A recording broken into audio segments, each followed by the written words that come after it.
Hello everyone, look, there's the ocean. Look where we are. I came to a little bit of a new place today. And we have our trusty dog Leia with us. She's gonna watch over us. And so let's return. We're going into this George MacDonald book. It's called Sir Gibbie. But trust that you're here. I always say just trust that you're here for a reason. You know, because but if you were here with me, then you would definitely trust that you're here for a reason, because the sun is shining. It's so beautiful today. And so I come out here to read this book that inspired inspired C.S. Lewis. George MacDonald was C.S. Lewis's spiritual mentor. So it might be a little windy. I haven't checked the volume. Hopefully it just goes fine. And we take the wind as like the Holy Spirit. Jesus said you have to be like children to enter in the kingdom of heaven. So I take that very seriously. All right, so welcome. My name is Dr. Cheryl Meyer. I am a psychologist in my day job and a mom and friend and, you know, all the rest. We're so much more than that. We're soul beings, like my nails. I always get them sparkly to remind me we're these souls in this body. We're all here for deep, deep purposes. We're made in the image and likeness of God, you know, but I welcome all people of all faiths. The sun shines on all of us and the rain falls for all of us. And so I have like sky blue on today. Dare to wear bright colors. Usually I'm not. Anyway, but all right, I didn't check. Here we are. So let's get into this book. It's so profound. Everything can be profound if you look at it, if you see. We're going to be sideways, it looks like today, but unless I find a rock. That all of these things are speaking about our deeper lives. And so whatever you listen to today, it's enough. It's enough to wake you up to your deeper self, your higher purposes for being here. Look at Leia. She's so cute. She wants to just sit down because it was sunny today. It's quite sunny. Anyway, I thought I needed a sweatshirt when I left. It was so cold, but now, no. Anyway.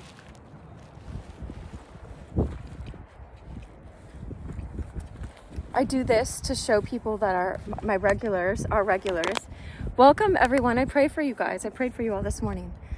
Here, I'm starting the book, okay? So no more chit-chat. And I don't think I brought my headphones today so I can just be out of the camera some.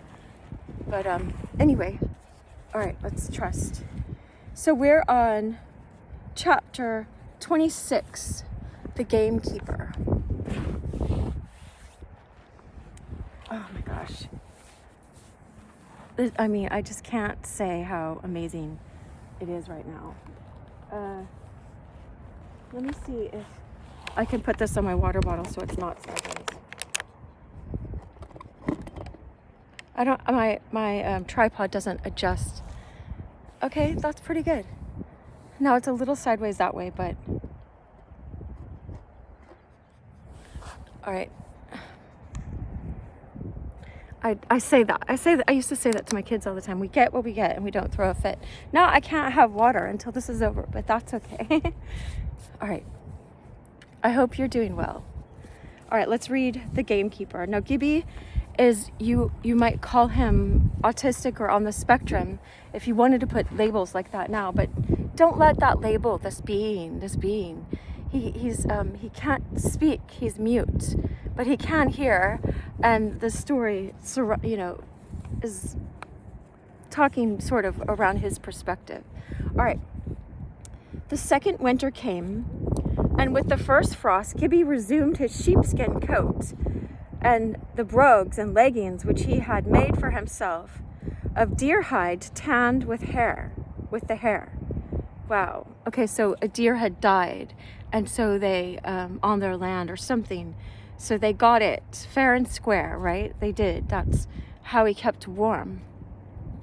You can hide, I took all these wilderness classes, you can hide any animal with the juices from its brain. I know that's a little strange to hear, but God made it so that you can make it into a cloak once it has died, right?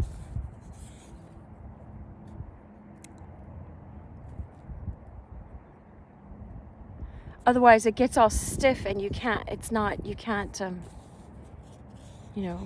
it would break and stuff. Anyway, you can look up what tanning a hide means, but not when parents used to say it. They used to be like, I'll tan your hide. That was not a good thing. Wow. Anyway.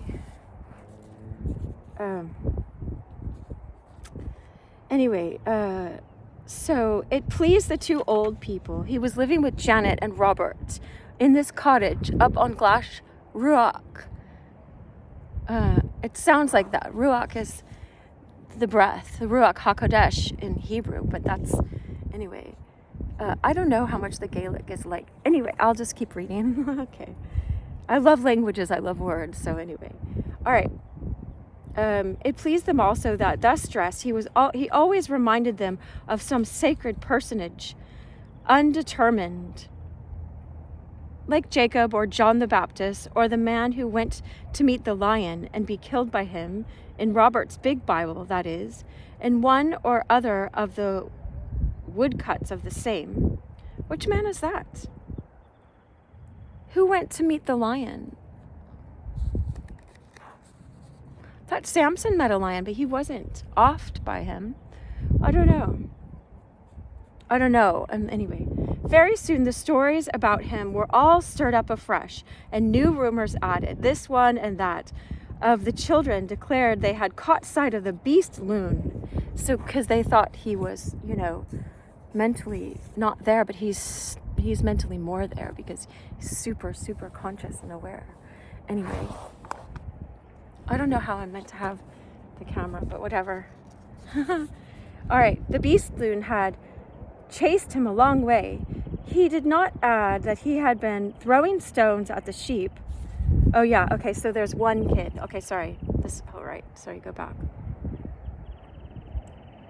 Very soon stories about him were all stirred afresh, and new rumors added. This one and that of the children declared they had caught sight of the beast loon running about the rocks like a goat. And one day a boy of Angus's own, who had been a good way up the mountain, came home nearly dead. Oh, hi! 1800s today. 18, yeah. You weren't in it, right? I hope you weren't in it. If I'd seen. Leia! This isn't our house. Everyone's welcome.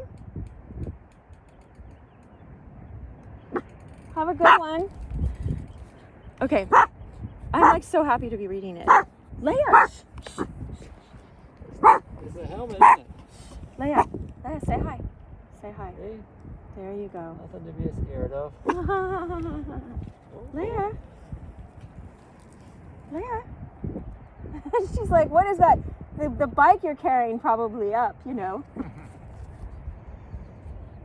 Okay. Someone is. Oh, okay. I'll cover it like this. I'm so big on people's privacy. All right. So, there we go. Good morning. Morning. Just reading a book from the 1800s. Uh-huh. It's Scottish.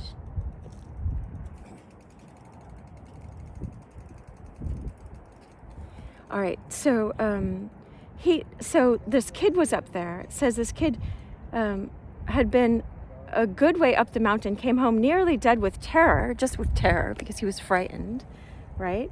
Saying the beast loon had chased him a long way. He did not add that he had been throwing stones at the sheep, not perceiving anyone in charge of them. So one fine morning in December, having nothing particular to attend to, Angus shouldered his double-barreled gun and set out for a walk over Glashgar, in hope of coming upon the savage that terrified the children, right? The kid didn't say that he had been, so Robert and Janet are in charge of these sheep, and so that he had been throwing rocks, harming these sheep, right? It's just like if someone's, it's not the same as someone throwing rocks at your children, but if someone throws rocks at my dog, we're gonna, we're going to protect the dog and run after that child and be like, stop already. You don't get to harm another animal, right? In the hope of coming upon the savage that terrified the children, he must be off. That was settled. Where Angus was in authority, the outlandish was not to be suffered. Okay, so he takes his authority seriously, and he thinks someone's doing wrong when he's not. But anyway, the sun shone bright and a keen wind was blowing, just like when we started, right? About noon, he came in sight of a few sheep in a sheltered spot where were little patches of coarse grass among the heather. On a stone a few yards above them sat Gibbie, not reading as he would be half the time now, but busied with a Pan's pipe, which under Donald's direction he had made for himself, drawing from them experimental sounds and feeling after the possibility of a melody. And so he made himself one of those pipes where it's like a little pipe organ in a little miniature thing, right? Because he can't speak, but he's learning how to blow to make music. This is so cool. Anyway, he was so much occupied that he did not see Angus approach, who now stood for a moment or two regarding him. He was hirsute as Esau, Hirsute. I don't know that word. Put it in the comments if you do, or if you'd like to. I don't know what Hirsute means, but hirsute as Esau, his head crowned with its own plentiful crop, like his hair was all over, right? Even in winter, he wore no cap, his body covered with the wool of the sheep, and his legs and feet with the hide of the deer, the hair, as in nature, outward. The deer skin Angus knew for what it was from afar, and concluding if the spoil of the only crime of which he recognized the enormity, whereas it was in truth part of a skin he had himself sold to a saddler in the next village to make sporrans of, boiled over with wrath. So he sold that same deer skin that Janet's family had bought for Gibbie, right? They had bought it with their hard-earned money. Boiled over with wrath and strode nearer, grinding his teeth, Gibbie looked up, knew him, and starting to his feet, turned to the hill because he knew that was the man that had whipped him a long time ago for God knows what. They thought he was a vagabond and they were just, anyway. It's like Jesus on the cross, really. He says, forgive them, they know not what they're doing. He does not say excuse them, but his blood had to be shed, for all of our wrongs, for all of our missteps, for every place we have trespassed against the love of God upon ourselves and upon other people. It's horrible, but it's happened and it's taken care of and it is finished. He said it's finished. So we could forgive Angus, but Angus, leveling his gun, shouted to him to stop, but Gibbie only ran the harder, nor once looked round. Idiotic with rage, Angus fired. One of his barrels was loaded with shot, the other with ball. Meaning to use the shot barrel, he pulled the wrong trigger and liberated the bullet. It went through the calf of Gibbie's right leg and he fell. It had, however, passed between two muscles without injuring either greatly, and had severed no artery. Thank the Maker. Wow. The next moment he was on his feet again, running, nor did he yet feel pain. Happily, he was not very far from home. He had made for it as fast as he could, preceded by Oscar, who, having once by accident been shot himself, had a mortal terror of guns, right? Their dog, Oscar. Maimed as Gibbie was, he could yet run a good deal faster uphill than the rascal who followed him. But long before he reached the cottage... No, it's okay, Leia. It's okay. It's just a bottle of water. Let's leave it. Leave it be. Come here. Come here. Do you want more? Here. Look. There's some in here. I'll give you more. Let me give her a little more water. I carry the same water bottle for her. Come here. Just hold on. Yeah.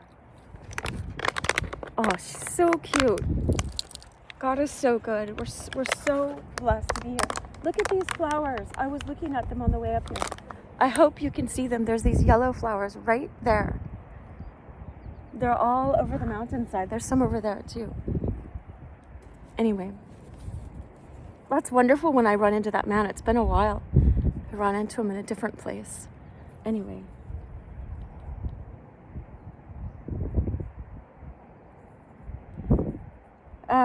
But long before he reached the cottage, the pain had arrived, and nearer he got to it, the worse it grew. In spite of the anguish, however, he held on with determination. To be seized by Angus and dragged down to Glashruach would be far worse.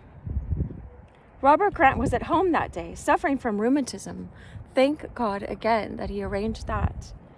He was seated in the ingle nook with his pipe in his mouth, and Janet was just taking the potatoes for their dinner off the fire when the door flew open and in stumbled Gibbie and fell on the floor. The old man threw his pipe from him and rose trembling, but Janet was before him. She dropped down on her knees beside the boy and put her arm under his head. He was white and motionless. Robert Grant, she cried. He's bleeding. The same moment they heard quick yet heavy steps approaching. At once, Robert divined the truth, and a great wrath banished the rheumatism and age together. Like a boy, he sprang to the crop of the way, whatever crop of the way, whence his yet powerful hand came back, armed with a huge, rusty old broadsword that had seen service in its day. 2 or 3 fierce tugs at the hilt proved the blade immovable in the sheath, and the steps being now almost at the door, he clubbed the weapon, grasping it by the sheathed blade and holding it with edge downward so that the blow he meant to deal should fall from the round of the basket hilt. As he heaved it aloft, the grey old shepherd seemed inspired by the god of battles. The rage of 100 ancestors was welling up in his peaceful breast. He hardly ever said anything, Robert. He was very peaceful. His red eye flashed, and the few hairs that were left him stood erect on his head like the mane of a roused lion. Ere Angus had his second foot over the threshold, down came the helmet like hilt with a dull crash on his head, and he staggered against the wall. "Take ye that, Angus MacPhelp," panted Robert through his clenched teeth, following the blow with another from his fist. That prostrated the enemy. Again, he heaved his weapon, and standing over him where he lay, more than half stunned, said in a hoarse voice, "By the great God, my maker, Angus MacPhelp, gin ye ever seek to rise, I'll come down you again as you lie. Here, Oscar." He told the dog, "Get over him. If you seek to rise at all, I'll do this again, right? I have no problem.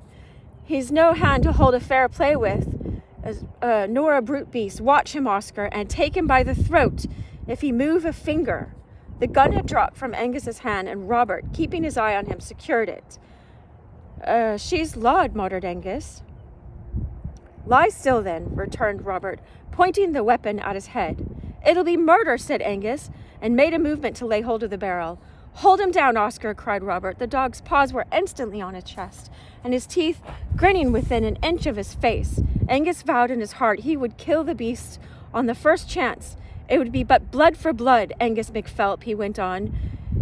You is come, my man. That bairn is no first blade of man, and that's not the blood. Okay, it's not that bairn, that child that's not the first blood you've shed of it. It's time the scripture was fulfilled, and the hand of men shed yours, right? Blood for blood. It's like he's riled up, right? He says, because he knows that this is the guy that whipped him before. He heard the story from his other son, Robert's other son. Donald knew what happened and related to the family. Because, when it happened to Gibbie, Sir Gibbie, he didn't know the name of these people that were doing this or why, right? "You're not going to kill me, Rob Grant," growled the fellow in growing fright. "I'm going to see whether sure I want to be pursued to hang ye. It's just like, I'm going to go see if the magistrate will hang you for what you've done. You shot an innocent person that was taking care of the sheep, right? In a deerskin that he had bought," answered the shepherd. "This man be putting a stop to. Quiet, or I'll brain ya. Save him the trouble." I'll brain you and save him I'll do it and save him the trouble. He's just so fired up, right? "Here, Janet, get your pot of potatoes. I'm going to tomb the man's gun." See, it's in Gaelic stuff. So, so I'm going to do my best to translate it for us. Go to the door and move it, something, the ill face of him, for he's, anyway. Oh, Leia, you knocked over your water, girl. Okay, I'll put it up here so she doesn't do it again.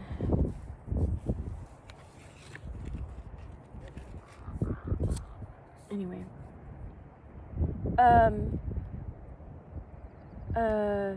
Take care and hold the dog, poor fellow. I would lay the stock of your murdering gun in the fire if it weren't to reckon in the lards. If I weren't thinking in my head, right, that this is the laird's gun and not yours. It's Lord of Glash Rock. They're called lords of the land. They're not. Anyway, I would burn it in the fire, right? It's not yours. You're not fit to be trusted with a gun. You were, nor you. Oh, anyway. So saying, he carried the weapon to the door, and in terror lest he might, through wrath or the pressure of dire necessity, use it against his foe, he emptied its second barrel into the earth and leaned it up against the wall outside. Thank God. But anyway, Janet obeyed her husband so far as to stand over Angus with the potato pot full of hot water, right? Boiling water. How far she would have carried her obedience had he attempted to rise may remain a question, right? Doubtless a brave man doing his duty would have scorned to yield himself thus, but right and wrong had met face to face, and the wrong had a righteous traitor in his citadel. Oh, how cute. Anyway, this is just a sweet couple. God is so good. Love is everywhere. Thank you, God, for love. Anyway, when Robert returned and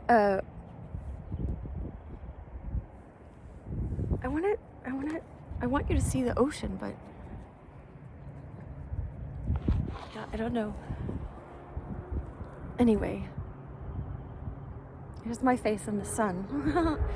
I don't like always being in the dark, but that's okay. There we go. All right, we get to the ocean. That's right there. I love the expansiveness of the ocean, but we have the sky as well. I was singing that song on the way a few minutes ago before this. Look at the sky. See how it shines for you. And everything you do.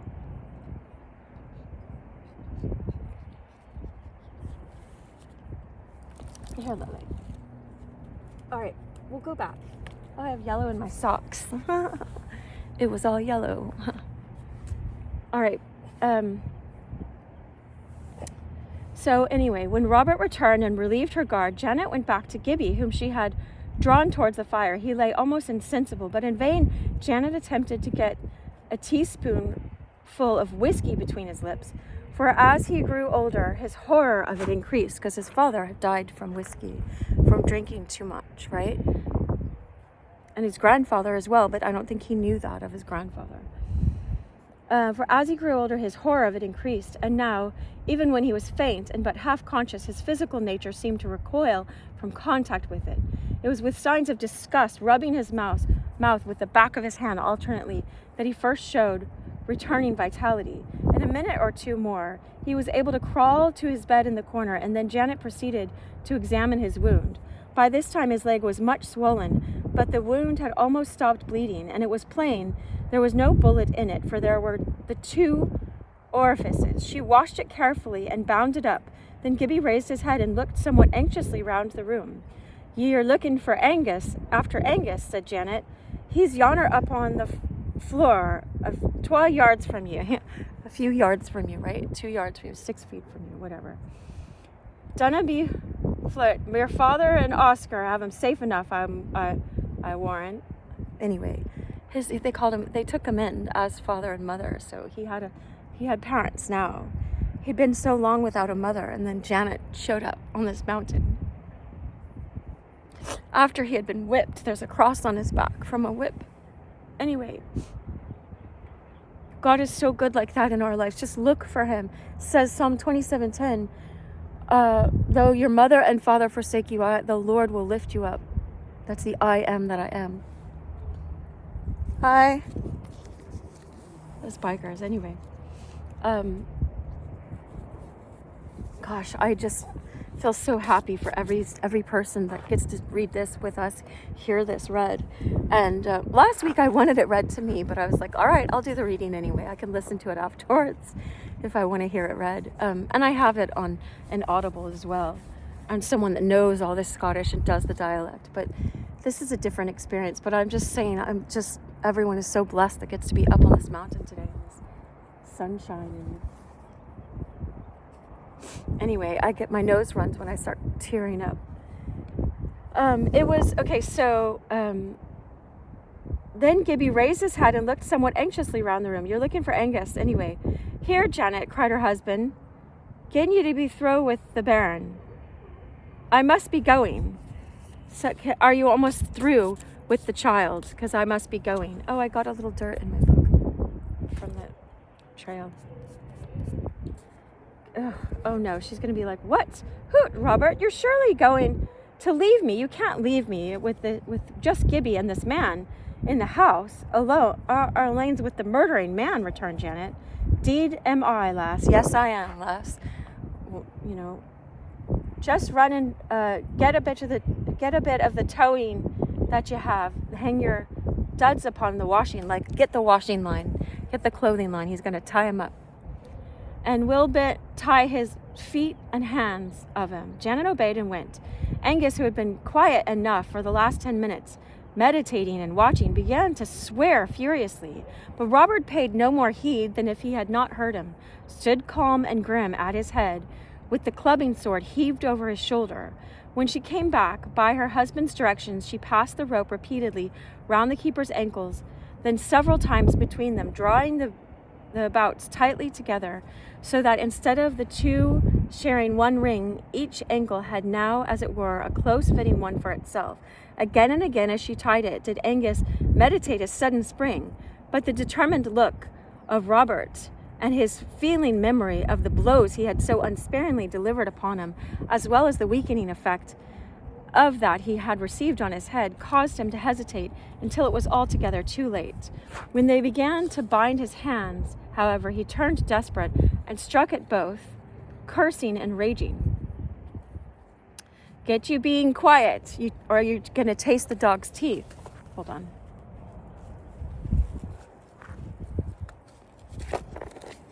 My dog's pulling at the leash. I know you want to go in there, honey.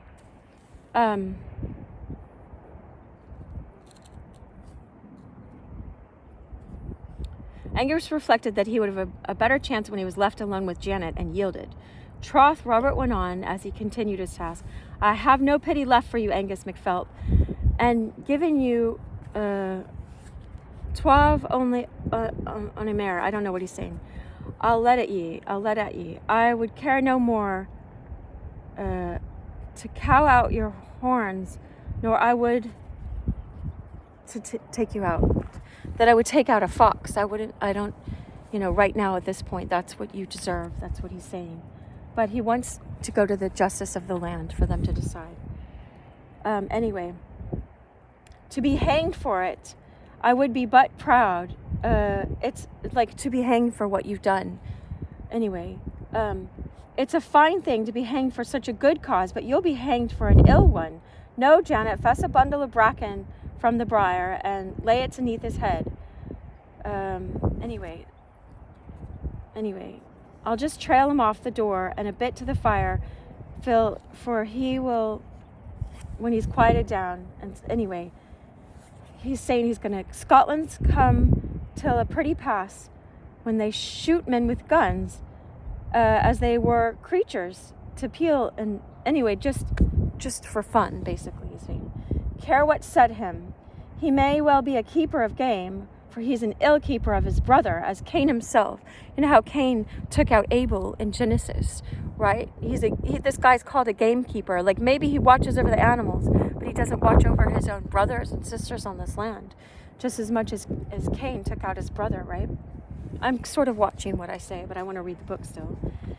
But he concluded, tying the last knot hard. Well, we'll see what we can do to keep the keeper. This is going to keep the keeper, right? right? The gamekeeper. It was seldom Robert spoke at such length, but the provocation, the wrath, the conflict, and the victory he had sent the blood rushing through his brain and loosed his tongue like strong drink. Take your dinner before you go, Robert, said his wife. Nah, I can't eat nothing. I'll take a bannock in my pouch. That's like one of the oat cakes. You can give my dinner to Angus. He'll want heartening for the gallows, for the woody. It says the woody, that means the gallows, for hanging on the gallows. He wants like his last dinner, that's what he's saying. So saying, he put the bannock in his pocket, flung his broad blue bonnet upon his head, took his stick, and ordering Oscar to remain at home and watch the prisoner, set out for a walk of 5 miles, as if he had never known such a thing as rheumatism. He must find another magistrate than the laird. He would not trust him with his own gamekeeper, Angus MacPhelp, where his own gamekeeper was concerned. Keep your upon him, Janet, he said, turning in the door. Don't let him loose before I come back with the constable. Eyes be back in 3 hours, like. So it ought to just take 3 hours. With these words, he turned finally and disappeared. The mortification of Angus as he lay thus trapped in the den of the beast loon at being taken and bound by an old man, a woman, and a collie dog was extreme, right? He was younger and more fit, but he went over the whole affair again and again in his mind, ever with a fresh burst of fury. It was in vain he excused himself on the ground that the attack had been so sudden and treacherous, and the precautions taken so complete. He had proved himself an ass, and the whole country would ring with mockery of him. You know, he just unprovoked shot this boy, right? That's their child. Like, that's their child. They've taken him in. And the land knew that they took in a foundling. They just didn't know who it was, like an orphan. The land, all the people, because it's a small town, all the people in the land knew that Robert and Janet had taken in an orphan. They just hadn't seen it. He had proved himself. Anyway, he had sense enough, too, to know that he was in a serious as well as ludicrous predicament. He had scarcely courage enough to contemplate the possible result. If he could but get his hands free, it would be easy to kill Oscar and disable Janet. For the idiot, he counted him nothing. He had better wait, however, until there should be no boiling liquid ready to her hand, because she has it ready to pour on him. Janet set out the dinner, peeled some potatoes, and approaching Angus would have fed him. In place of accepting her ministration, he fell to abusing her with the worst language he could find. She withdrew without a word and sat down to her own dinner. But finding the torrent of vituperation kept flowing, she rose again, going to the door, fetched a great jug of cold water from the pail that always stood there, and coming behind her prisoner, emptied it over his face. A very cold bucket of water, right, from the mountainside. God be with whoever the ambulance or fire truck is going to. There's a road over that way.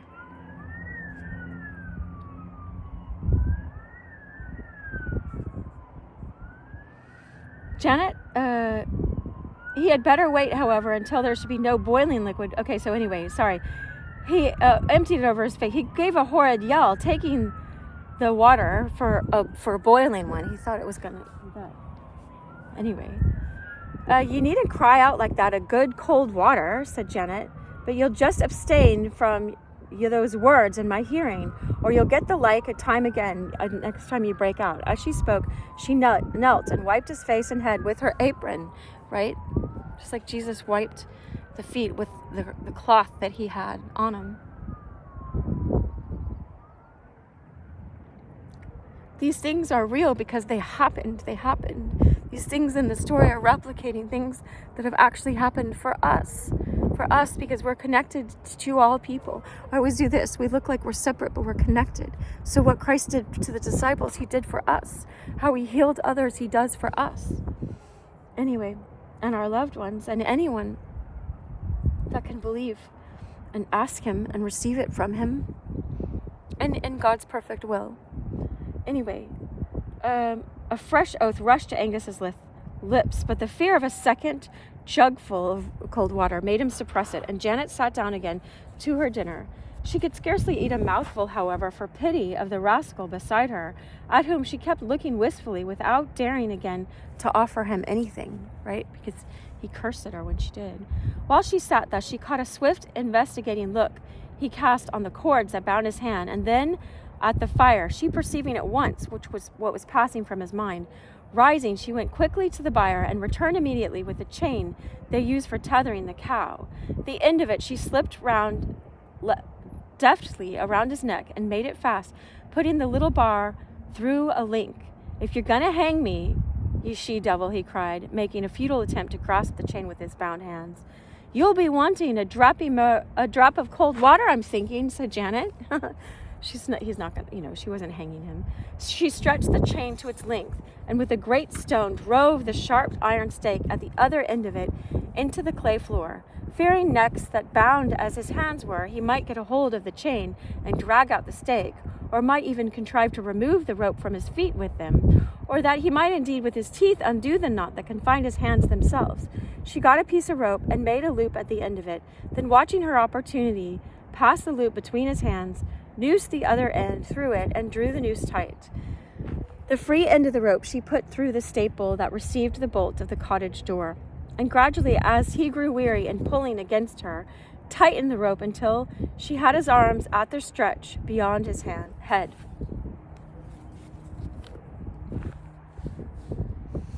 Not quite satisfied. I waited all week to read this, I forgot that I had, but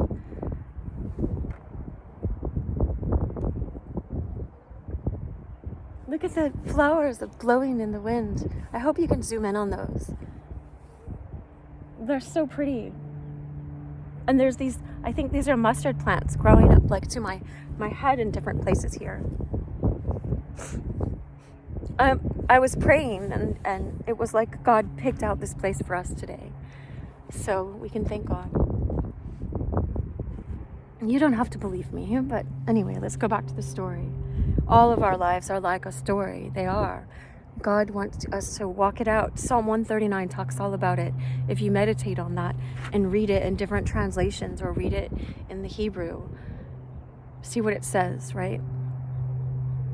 The book that is written about you.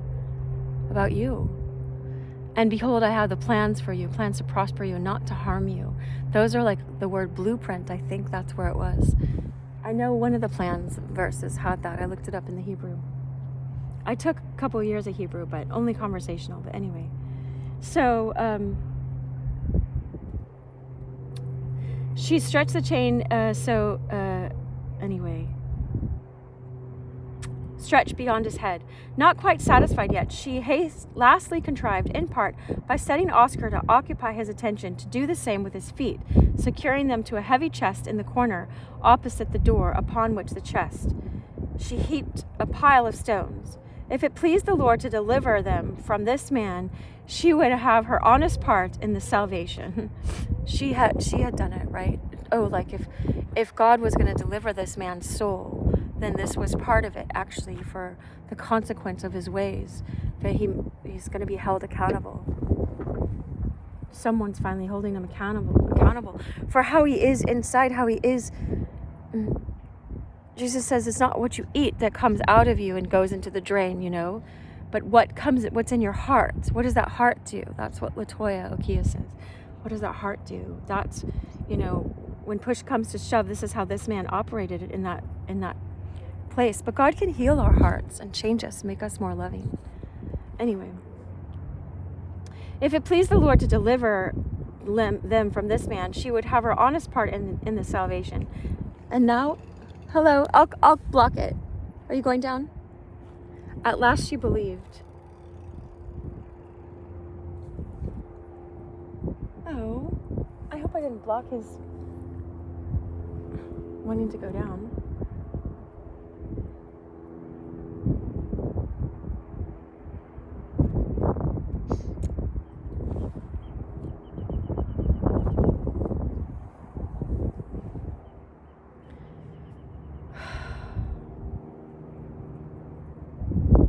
So, and now at last she believed she had him safe. Gibbie had fallen asleep, but now he woke and she gave him his dinner, then read up and took her Bible. Gibbie had lain down again, and she thought he was asleep. Angus grew more and more uncomfortable, both in body and in mind. He knew he was hated throughout the country, and had hitherto rather enjoyed the knowledge. But now he judged that the popular feeling, by no means a mere prejudice, would tell against him, committed for trial. He knew also that the magistrate to whom Robert had betaken himself was not over-friendly with his master, and certainly would not listen to any intercession from him. At length, what with pain, hunger, and fear, his pride began to yield, and after an hour had passed, in utter silence, he condescended to parley, to try to beg for his release, right? Janet Grant, he said, let me go, and I'll trouble you and yours no more. What do you think, me some fool to hearken to you? Suggested Janet. He says, I'll swear only lawful with you if you like to, protested Angus. I'll do whatever you please and you require of me. I do not doubt you would swear, but what next? Said Janet. What next but you loose my hands, rejoined Angus. It's no manner of use mentioning it, Janet, replied Janet. For as you know, I'm under authority as yourself, and you heard my man tell me to take all precaution not to let you go, for verily, Angus, you have conducted yourself this day more like a possessed with a legion, legion of demons, like what Jesus had cast out of the man he called himself Legion. Well, he called the things that were in him that. Jesus can cast those out of us. These wicked ways that and even fearful and cowardice ways that we've let reign by giving into our flesh for so long. I was reading in 1 Thessalonians 4, I think. It says the heathen don't know that this is profane, that you have the Holy Spirit of God living in you. Don't follow the profane ways. And I was reflecting of identifying with your egotism and stuff like that, but I'll have to make a video on that, not here. Anyway, you've been conducting yourself this day more like one possessed with a legion than the family men that you're supposed to be by the laird, your master to be. Was ever a man, protested, made such a fool of, and so misguided by a pair of old cottage people, right, like you and Robert Grant? With the help of the Lord by means of the dog, supplemented Janet, I was free in my heart. I had the great red dragon in your place, and I would watch him bonny. I can tell you, Angus McPhelp, I wouldn't be clear about giving him his dinner. I don't know. Let me be going, woman, with your red dragons. I'll harm nobody. The pure idiot's no muckle the less. He's not worth he's not the less now, or something like this. And you'll take your tent and for another and then fire another time. Wiser folk, for no men see to that, answered Janet. Hoots, woman, it's nothing but an accident. I'm gonna see what Gibbie says.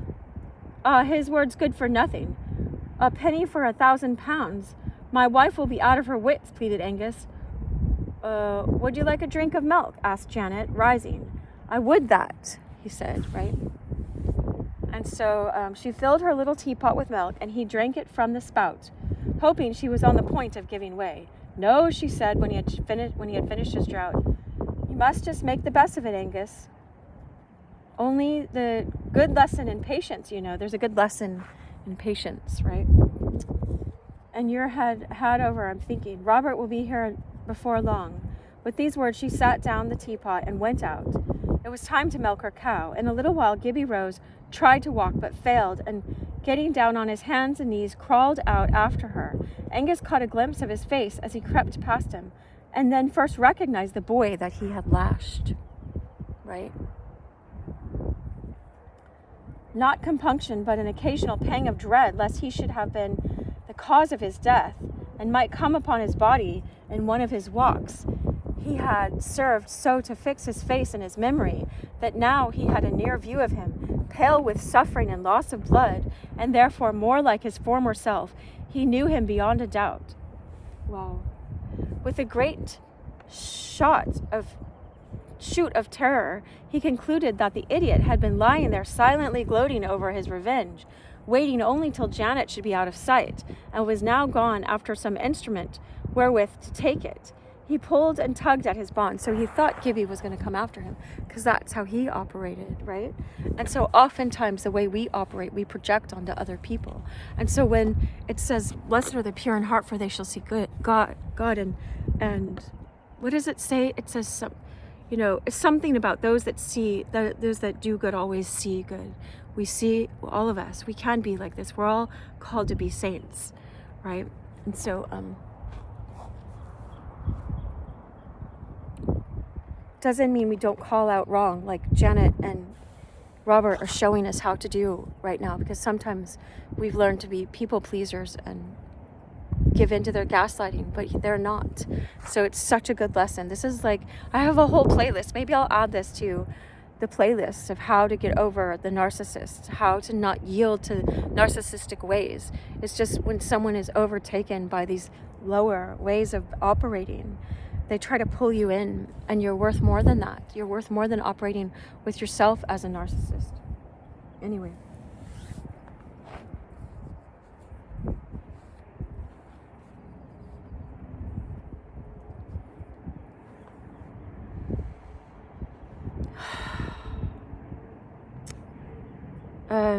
So he thought that Gibbie was about to do that. He pulled and tugged at his bonds, but only to find escape absolutely hopeless. In gathering horror, he lay moveless at last, but strained his hearing towards every sound. Not only did Janet often pray with Gibbie, I had an alarm on from yesterday. Oh, so it just went off. But anyway, so I know where we are now, though. We have about 14 minutes left. So I'll do my best to end there. All right, let's treasure every moment, right? We're being taught so much. This can transform our lives in so many ways, and just to enter the story, even for its own sake, never for, because God has many ends that he's doing in us. So release to those, right? So anyway, sometimes it says, not only did Janet often pray with Gibbie, but sometimes as she read, her heart would grow so full, her soul be so pervaded with the conviction, perhaps the consciousness of the presence of the man who had said he would always be with his friends, right? Jesus, he called us his friends. That sitting there on her stool, she would begin talking to him out of the very depth of her life, just as if she had saw him in Robert's chair in the inglenook at home in her cottage, as in the house where Mary sat at the feet and heard his word. Mary, the sister of Martha and of Lazarus, who was raised from the dead, she sat at Jesus' feet and listened to him instead of preparing a meal, which would be the pleasing thing to do back then, because hospitality was so high. But she knew she had to sit and listen to what Jesus had to say. Maybe she had a knowing he wouldn't be that long for this world, that he was going to die. He said he was going to, but they didn't understand that anyway. He never, Then would Gibbie listen indeed, awed by very gladness. He never doubted that Jesus was there, or that Janet saw him all the time, although he could not. He thought Janet was actually seeing Jesus there, and he just couldn't see him, right? Because she spoke so plainly and sincerely and trustingly. Anyway, this custom of praying aloud she had grown into so long before Gibbie came to her, and he was so much and such a child that his presence was no check upon the habit. It came in part from the intense reality of her belief, and was in part a willed fostering of its intensity. She never imagined that words were necessary. She believed that God knew her every thought, and that the moment she lifted up her heart, it entered into communion with him. But the very sound of the words she spoke seemed to make her feel nearer to the man who, being the eternal Son of the Father, yet had ears to hear and lips to speak, like herself, right? He was in physical form. To talk to him aloud also kept her thoughts together, helped her to feel the fact of the thing she contemplated, as well as the reality of his presence. Now the byre was just on the other side of the turf wall, against which was the head of Gibbie's bed, and through the wall Gibbie had heard her voice, with that something in the tone of it, which let him understand she was not talking to Crummy, the cow, right? But to Crummy's maker, our creator, right? And Jesus, it says, in him was everything made. John told us that. St. John, the beloved, in John chapter 1. Out of him was not anything not made. Everything was made out of him. And he is the light of all men that come into this world. So Jesus Christ is the light that lighteth every single person that's ever been here. I say soul-bearing people, but I think that's, because I don't, anyway, I'll just leave it at that. She was not talking to Crummy, but to Crummy's maker, and it was therefore he had got up and gone after her. For there was no reason, so far, that's why he didn't go after her. So far as he knew or imagined why he should not hear, as so many times before, she was saying to the master, like she would talk in prayer in front of him, and he didn't know not to listen, to people behind walls and stuff. He didn't know about that because she would pray right in front of him, Anyway, he supposed that as she could not well speak to him in the presence of a man like Angus, she had gone out to the byre to have her talk with him there, with Jesus there, right, with her creator, with God. He crawled to the end of the cottage so silently that she heard no sound of his approach. He would not go into the byre, for that might disturb her, for she would have to look up to know that it was only Gibbie. He would listen at the door. He found it wide open, and peeping in, saw Crummy chewing away, and Janet on her knees with her forehead leaning against the cow and her hands thrown up over her shoulders. She spoke in such a voice of troubled entreaty as he had never heard from her before, but which yet woke a strange vibration of memory in his deepest heart. Yes, it was his father's voice it reminded him of. So he had cried in prayer the last time he ever heard him speak. What she said was nearly this, right? Gibbie saw his father pray before he died. And it's a mercy. I pray. I have a friend that died suddenly. I pray, Lord, that you save his soul before death. Please give him a chance to give him. God is above time, so I pray for his soul. God is above time, so I believe that our prayers now, but not to dwell on that. Oh Lord, if you would but say what you would have me do. What's a body to do but your will? How am I supposed to know your will, God? I'm driven to distraction. Thou knows my master, and well as I can tell you against you, and that man's something about cut your throat, take to the towels from him, and let him up. Anyway, it's no revenge, Lord. It's just, I don't know. The man's done me no ill, except he's been hurting your bonny Gibbie, right? He's hurt Gibbie, your child, right? It's Gibbie that has to forgive him and not me. But my man's told me not to let him up.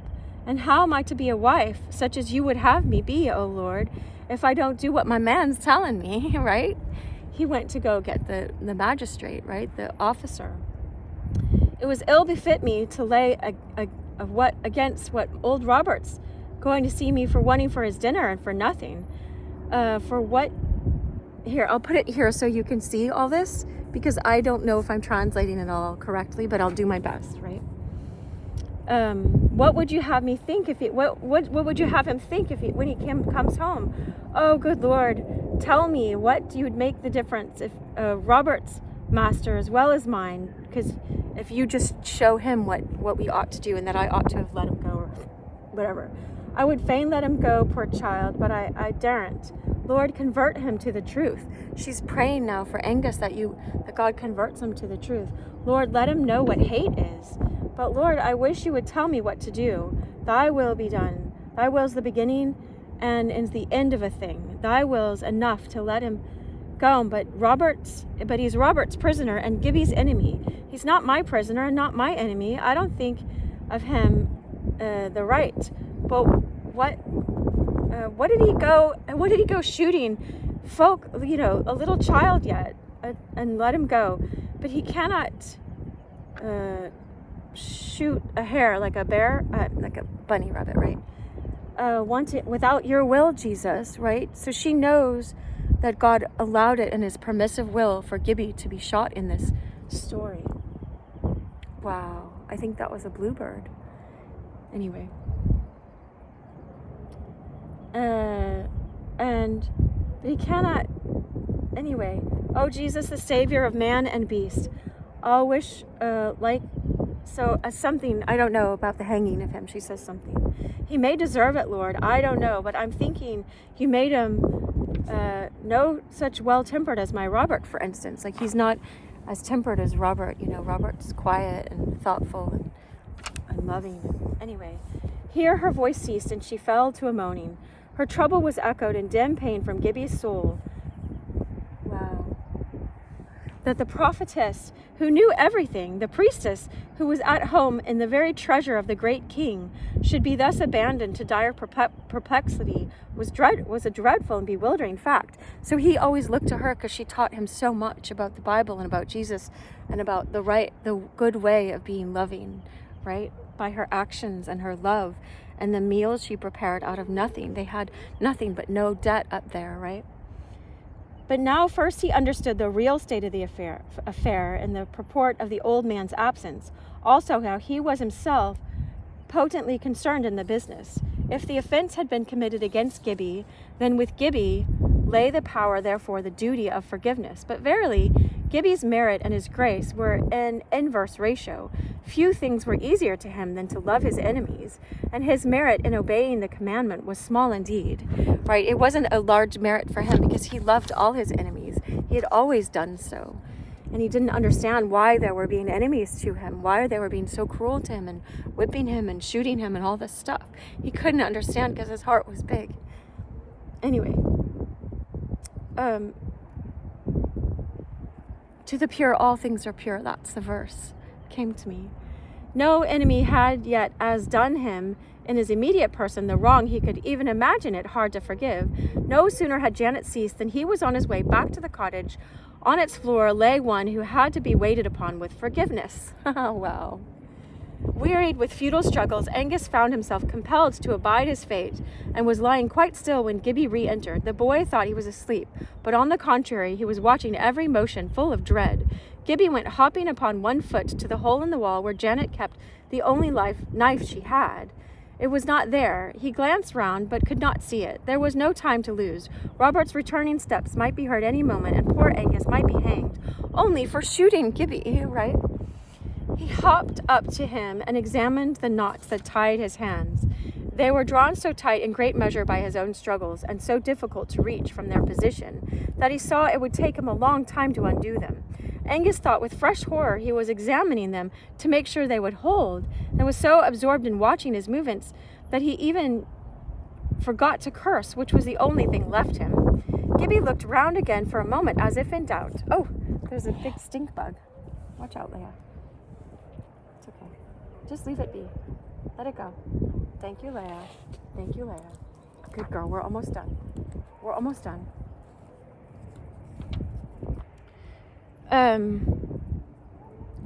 And so Gibbie looked round again and as if in doubt, then darted upon the tongs.